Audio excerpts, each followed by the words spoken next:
Vous êtes sur France 24 et vous avez raison. Bienvenue dans votre journal de l'Afrique. À la une ce soir, cette première historique en Afrique du Sud, l'ANC a perdu la majorité absolue avec 159 sièges sur 400 au Parlement. Le parti n'est plus en mesure de gouverner seul. L'ancien président Jacob Zuma, à la tête, lui, d'un nouveau parti, a lui contesté les résultats. Nous serons en direct dès le début de ce journal au Cap. Dans ce journal, nous irons aussi à Kinshasa pour le Forum de la jeunesse pour les forêts d'Afrique centrale 2024. L'objectif est de trouver des solutions pour protéger le deuxième poumon de la planète, à savoir les forêts du bassin du Congo.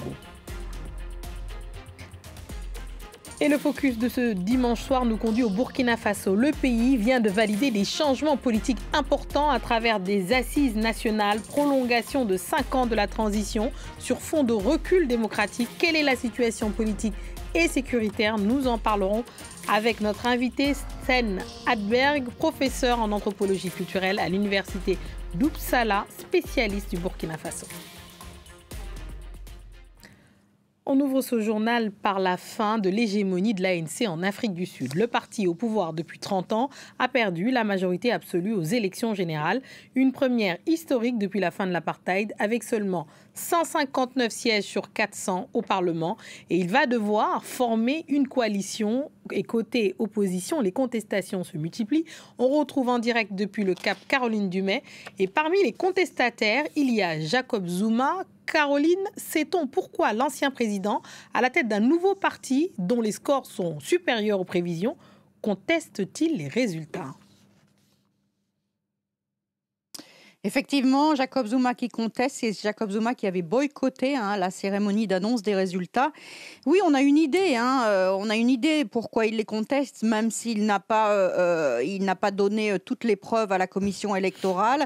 Si vous regardez par exemple le compte X du parti MK, vous allez voir un certain nombre de vidéos présentées comme des vidéos mettant des agents électoraux. Il y a une vidéo par exemple où il y a une urne dans la voiture d'un agent électoral. Une autre vidéo où on voit un agent de la commission électorale avec des bulletins de vote. Une autre vidéo, on voit des bulletins de vote jetés derrière un buisson. Et aussi des électeurs qui affirment qu'ils ont voté mais qu'ils n'apparaissent pas dans les résultats. Tout ça est très très difficile à vérifier. Mais je crois que la plus grosse accusation, c'est envers le système informatique, parce que c'est vrai qu'il y a 7-8% des bureaux de vote qui n'ont pas ouvert à l'heure ou qui avaient des problèmes de scanner. Et donc, on a dû faire des entrées manuelles. Et surtout, le samedi, il y a eu une panne de 2 heures du système informatique général. Et les partisans de Jacob Zuma pensent qu'il y a eu un piratage des résultats au moment de la panne. Alors, la commission électorale a dit qu'elle allait vérifier. Elle a dit avoir reçu exactement 579 objections. Elle a dit avoir recompté une vingtaine de bureaux de vote. Mais ça, elle l'a dit hier, elle ne l'a pas dit aujourd'hui. Donc finalement, on ne sait pas exactement ce qu'elle a vérifié ou ce qu'elle n'a pas vérifié. Les résultats, en tout cas, ont été annoncés ce soir. Merci beaucoup pour ce décryptage, Caroline Dumais, en direct depuis le Cap. Et on reste dans le domaine des élections, mais à Madagascar. Là-bas, la plus grande mission d'observation électorale du pays a déclaré que le scrutin qui vient d'avoir lieu avait été entaché de quelques incidents inquiétants.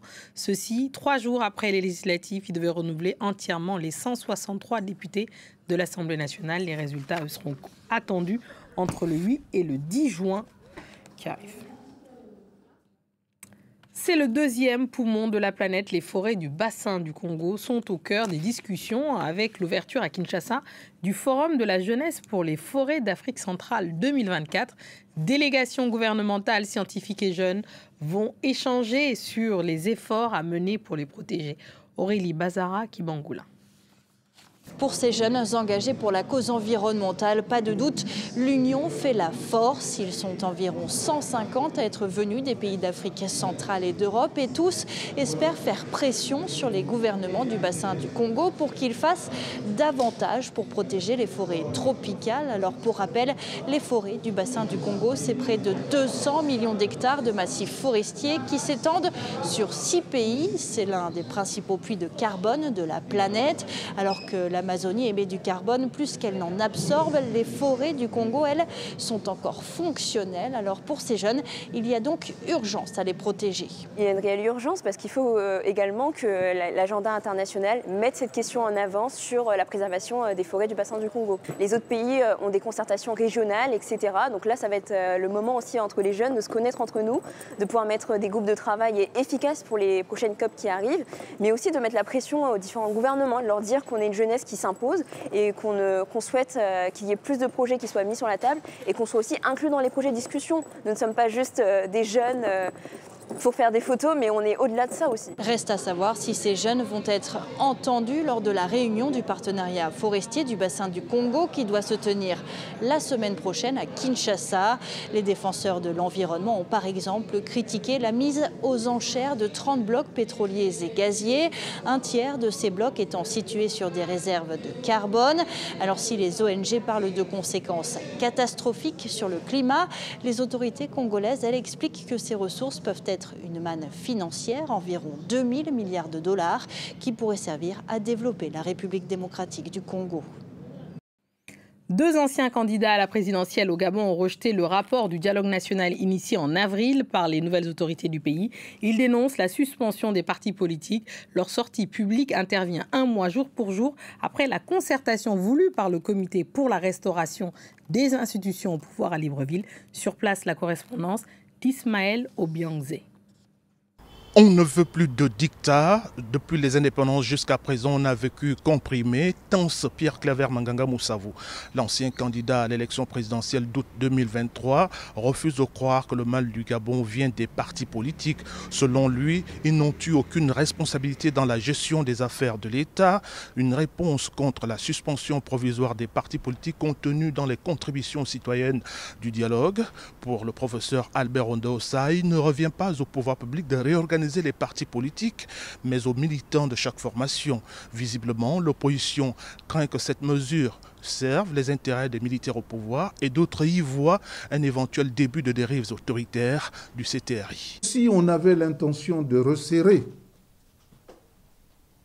le nombre de partis politiques, il conviendrait peut-être qu'ensemble nous édictions les règles du jeu, règles acceptées par tous, de disparaître si on n'atteint pas les objectifs que l'on se serait fixés. Mais les dictats, on n'en veut plus. Pour l'heure, Albert Ondosa comme Pierre Claver Manganga Moussavou n'ont pas encore dévoilé leur stratégie pour contester cette recommandation du dialogue national inclusif du Gabon. La polémique enfle à Air Sénégal un mois après la sortie de piste d'un Boeing 737 dans laquelle la compagnie nationale était impliquée. Ce sont les pèlerins qui doivent partir accomplir le Hajj qui sont à présent justement dans la tourmente. Les pèlerins qui doivent aller à la Mecque, ils sont bloqués depuis plusieurs jours à l'aéroport de Dakar. Air Sénégal, qui devait les transporter en Arabie Saoudite, peine à assurer les vols. Ce sont au total plus de 4000 pèlerins qui sont dans l'incertitude. Les autorités de leur côté se sont rendues à l'aéroport de Dakar pour tenter de les rassurer. Eliman Dao.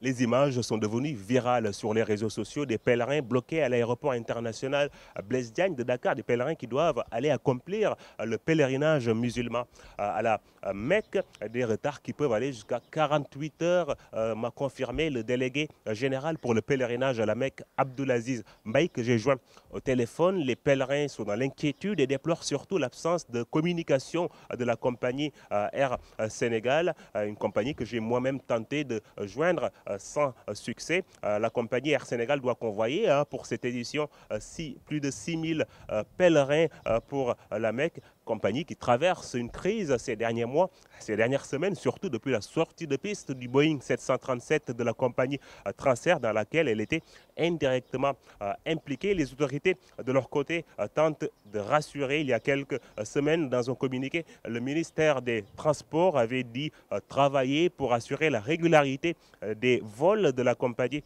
nationale, une volonté qui tarde à ce jour à se matérialiser sur le terrain et qui exaspère les clients de la compagnie nationale. Allez, on passe au focus politique de ce dimanche soir dans le JT avec justement le Burkina Faso. Une prolongation de la transition de 5 ans, la possibilité pour le capitaine Traoré de se présenter à la présidentielle après le coup d'État de 2022. Des décisions prises la semaine dernière lors des assises du pays qui devaient faire revenir le Burkina Faso dans le giron démocratique. Pour en parler, on retrouve Sten Hagberg, professeur en anthropologie culturelle à l'université d'Uppsala, spécialiste du Burkina Faso. Merci Sten Hagberg d'être avec nous. On commence par les assises qui ont eu lieu au Burkina Faso il y a une semaine et qui ont acté 2 faits majeurs. La prolongation, je le disais, de 5 ans de la transition et puis le fait que le chef de la junte, justement, le capitaine Traoré, puisse se représenter. Quelle lecture en faites-vous de ces décisions des assises ? Merci beaucoup.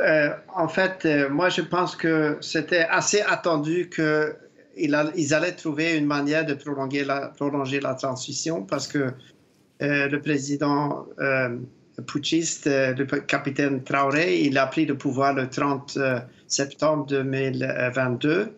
Et lorsqu'il a pris le pouvoir, il a eu quand même un grand soutien. On peut dire que les gens avaient beaucoup d'espoir, mais dans le désespoir parce que la situation sécuritaire était catastrophique et donc il a eu un grand soutien lorsqu'il a pris le pouvoir.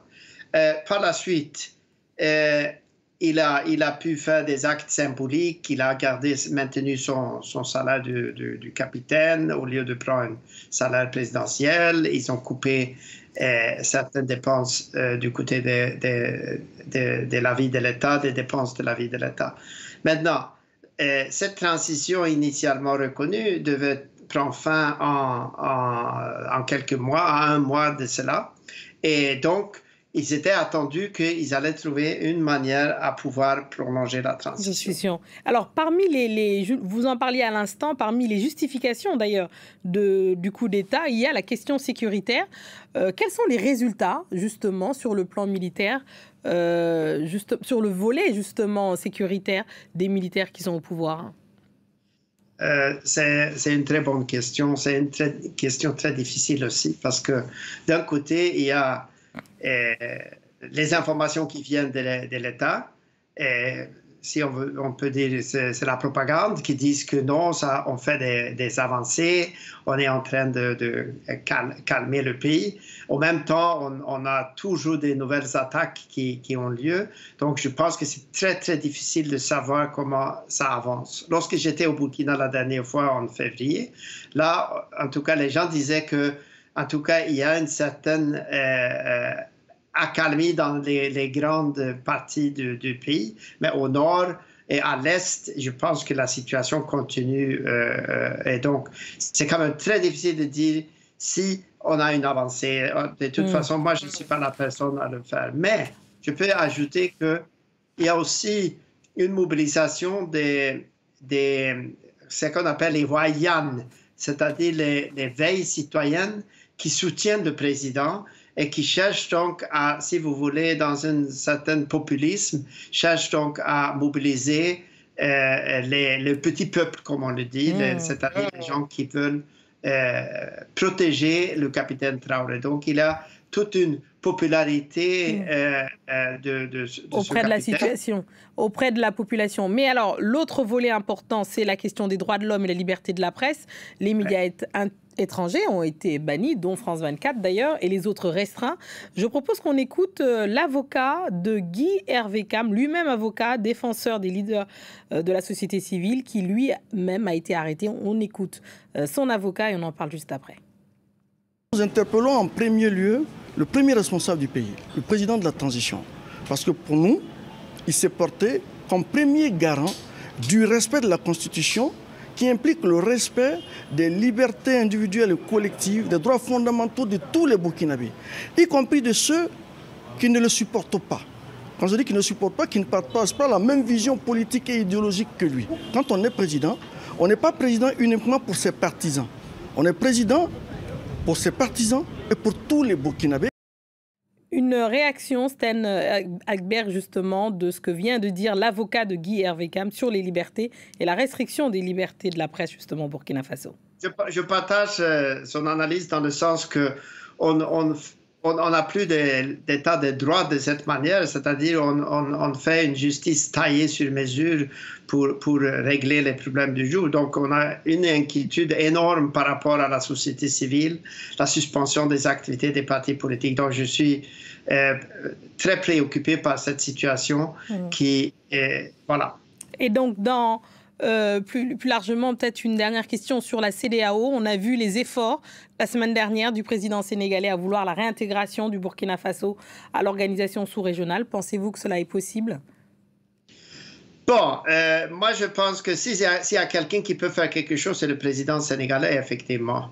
Parce que là, il y a une avancée, il y a une possibilité. Moi je pense d'une manière générale, il faut que toute la communauté internationale fait tout pour qu'on ne rentre pas dans une guerre froide encore, parce qu'on est actuellement mal parti comme un principe de pour et contre. Et là, l'Europe aussi doit jouer un rôle important, à mon avis. Merci beaucoup, Sten Hagberg. Merci, professeur en anthropologie culturelle à l'université d'Uppsala. Merci beaucoup. Et c'est ainsi qu'on referme ce journal de l'Afrique. Merci à tous ceux qui nous ont suivis partout dans le monde. Et restez avec nous, car l'actualité continue sur France 24.